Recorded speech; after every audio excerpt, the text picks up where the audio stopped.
Hello! ఎలా ఉన్నారు? నేనైతే సూపర్‌గా ఉన్నాను. మీరు కూడా బాగున్నారనుకుంటున్నాను. ఇప్పుడు మనం చూసేది యాలక్కాయ చెట్టండి. ఈ చెట్టు వచ్చేసరికి నేను 1 ఇయర్ బ్యాక్ ఆన్‌లైన్‌లో బుక్ చేశాను. అది వచ్చినప్పుడు 3 పిలకలున్నాయి చిన్న చిన్నవి. ఒక జాన అంత ఉంటాయి.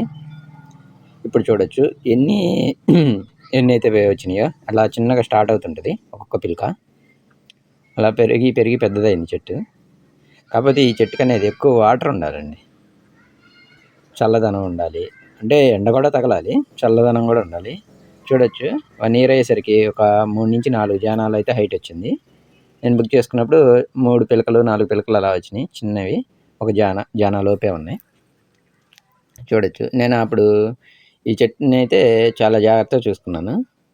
అలా ఒక చిన్నది ఇనుప దాంట్లో పెట్టాను. చూడొచ్చు ఇప్పుడు ఎన్ని పిలకలు వచ్చినాయో. సుమారుగా మొత్తం ఆ బాక్స్‌లో అన్నింతా నిండుగా వచ్చేసినాయి. అయితే ఇది వచ్చేసరికి 3 సంవత్సరాలకు కానీ కాపు రాదంట. 3 సంవత్సరాలు పట్టిద్ది. మనం ఈ ఏలక్కాయ చెట్టు ఇప్పుడు పెట్టుకున్న 3 సంవత్సరాలు పట్టిద్ది. కాకపోతే సంవత్సరానికి 3 సార్లు కాపైతే కోసుకోవచ్చంట. ఇప్పుడైతే లీవ్స్ అనేది ఆకులనేవి చాలా మందంగా ఉన్నాయి. దళసరిగా. చెట్టు అయితే సూపర్‌గా ఉంది. వానాకాలం వచ్చేసరికి. కొంచెం ఎండాకాలం కొంచెం ఎండ తక్కువలో తగిలే దగ్గరే ఉంచాలి ఇది. లేకుంటే వాటర్ ఎక్కువగా ఇస్తూ ఉండాలి. ఈ చెట్టు ఆ డబ్బా అనేది పాడవటం వల్ల అందులో ఇది మనిషి ఎత్తు పైన వస్తాయంటండి. దాదాపుగా 12 అడుగులు కూడా పెరుగుతాయంట ఎక్కువ నేలలో గనక వేసుకుంటే.